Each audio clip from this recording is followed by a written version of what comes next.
just show you little snippets of things that you see in Toronto, Ontario that says that there's a lot of problems with racism. Here you have something called Polar Pete. Now if you drive into a lot of black communities, you see something like this, right? Why don't you see this thing with this thing behind me? Why don't you actually see the competition there? For example, they have that, but you can have like what they call Dickie D trucks or ice cream trucks like that, but you can actually have Caribbean versions. So why don't you see that driving into these Caribbean or black communities? There's other things that you see here too. It's very peaceful, quiet. The air quality doesn't even smell like eucalyptus. But if you actually see a lot of the planning, for example, ahead of us, that's actually what they call a Walmart superstore. Now, what the hell does Walmart do for the global economy? What does it do for the local domestic economy in Canada? So who would even suggest something like that? I mean, it's not a problem to have different sized businesses, but you actually have to make competition fair. It's like sport, and I look at everything as being like sport, right? It kind of looks like sport. And the rules have to apply to everyone. So if you have something like this,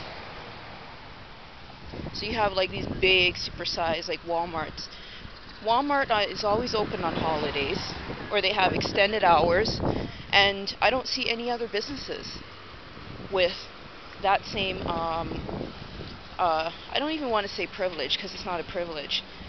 So my question is, why aren't petitioners petitioning stuff like this? Petitioners, there's different kinds of petitioners. There are these petitioners that call themselves lawyers because they've actually gone through law school. But if you actually look at the requirements of law school, I don't even know why anybody would apply for law school.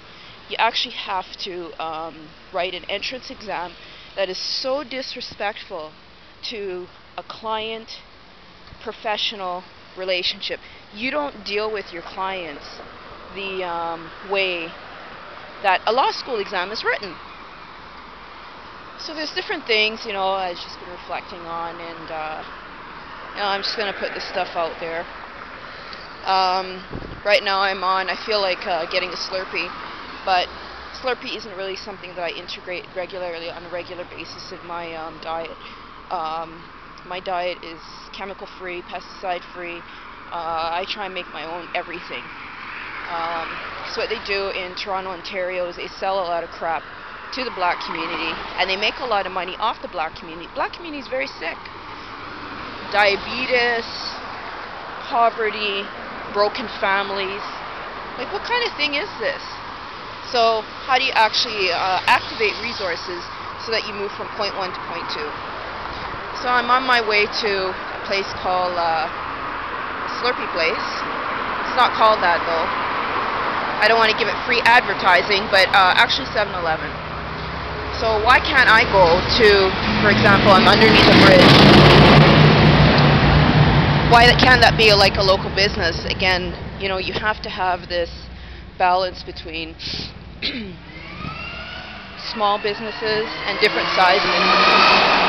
So I'm just going to go over to get a Slurpee, and then you know what? I'm going to be back with some more commentary